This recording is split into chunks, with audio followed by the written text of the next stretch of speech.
गणपतीपुळेच्या समुद्रात पोहायला गेले आणि चौघे बुडाले।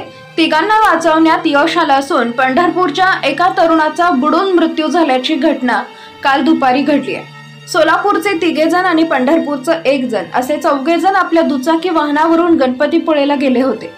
तिथं गेल्यावर त्यांनी गणपतीचं दर्शन घेतलं। त्यानंतर या चौघांना पोहण्याचा मोह आवरला नाही।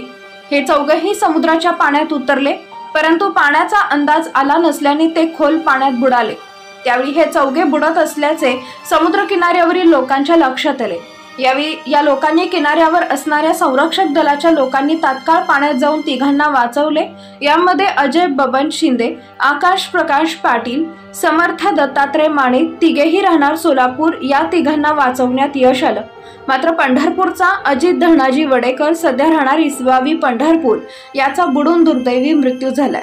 अजित वाडेकर हा मुलाचा सोलापूरचा, मात्र तो सध्या पंढरपूर मधील मामाच्या घरी राहत असून त्याने मामाच्या मुलीसोबतच लग्न केल्याने तो पंढरपूर मध्येच राहतो। तो मोटर गॅरेजचे काम करत असून त्याने सोलापूरच्या मित्रांसोबत तो गणपतीपुळेला गेला होता।